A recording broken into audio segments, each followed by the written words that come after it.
Alors, un artisan fabrique des objets, il ne peut en produire plus de 70 par semaine.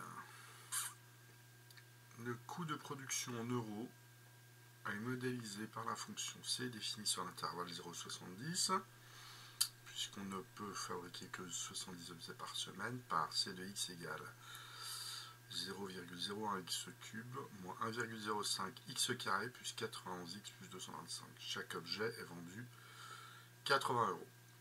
Bon, alors cet exercice, il est classique.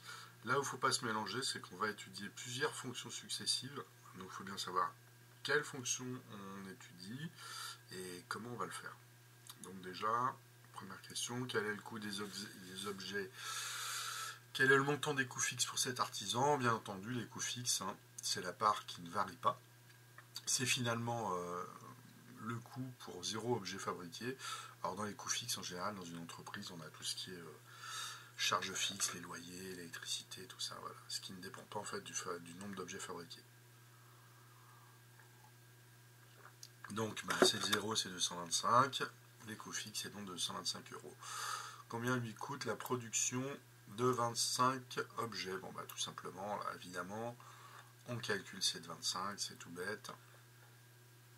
Alors, vérifiez que la fonction C est croissante sur l'intervalle 0,70. Là, c'est pas compliqué, hein, on vous demande les variations finalement de la fonction C. Donc, vous allez dériver la fonction C et étudier le signe de C'. C'est aussi simple que ça, c'est toujours la même chose. Donc, on étudie le signe de C'. Premièrement, il faut commencer par dériver. 0,01 fois 3x carré moins 1,05 fois x plus 91. Voilà, la dérivée. Elle est là. Je fais le delta. Donc c'est moins 210 au carré, moins 4 fois 0,03 fois 91. Vous allez trouver moins 6,51. Donc C' de x, delta est négatif. C' de x n'admet pas racine, donc elle ne s'annule jamais. Et elle reste du signe de A qui est positif, donc elle est strictement positive sur 0,70. Attendez, décaler un peu. Voilà.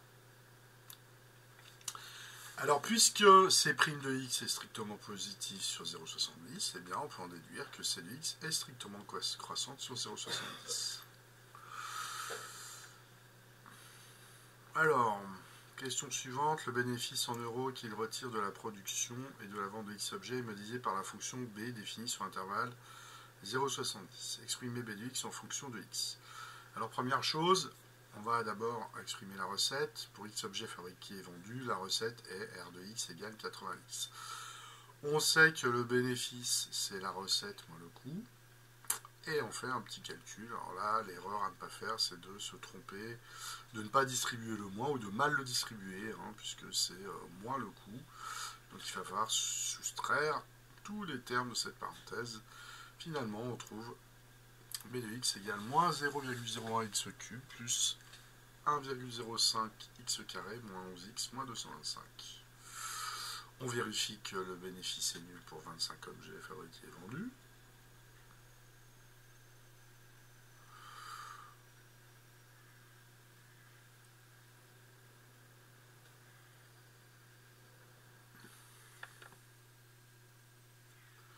Ensuite, on vous demande d'étudier les variations de la fonction B sur l'intervalle 0,70. C'est toujours pareil. On va dériver. Donc, on dérive la fonction. Ça fait moins 0,01 fois 2x fois 3x carré plus 1,05 fois 2x moins 11. Donc, vous obtenez le bénéfice ici. Quand on fait le delta, on trouve 3,09 qui est positif. B' admet deux racines. D'accord. x1 qui est environ égal à 5,70, x2 qui est environ égal à 64,30. Voilà, en plus B', alors attention, je vous rappelle que là on étudie le signe de B', qui est ce trinôme, puisque c'est un trinôme avec un coefficient pi au degré négatif, et bien B' est du signe de A sauf entre ses racines. Donc vous pouvez écrire que B' de 0 à x1 va être négatif, la fonction B, je vais rajouter B ici,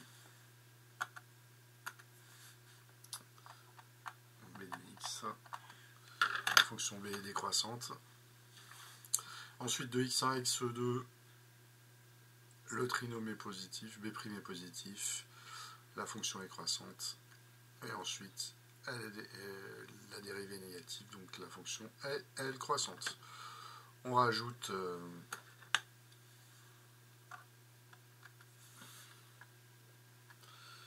les valeurs aux bornes, ainsi que les valeurs en x1 et x2.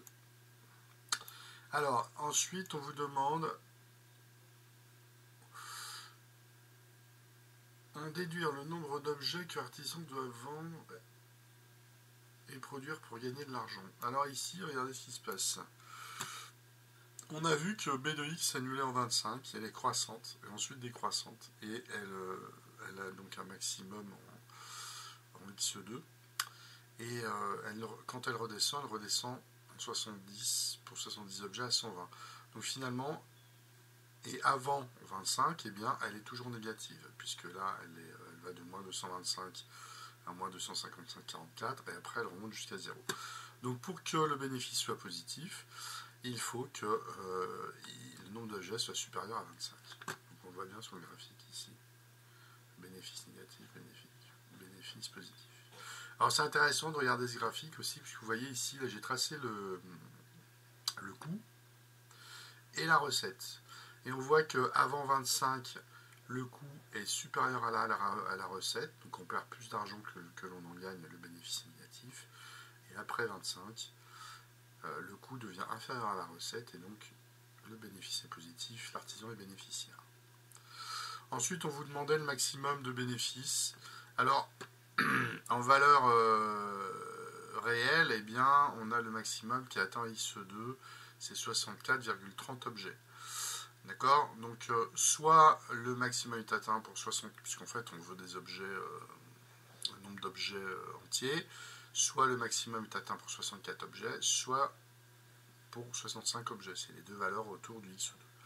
Donc, vous calculez B de 64 et B de 65 pour finir par conclure que le maximum de bénéfice est donc de 750,36 € et il est atteint pour 64 objets fabriqués et vendus.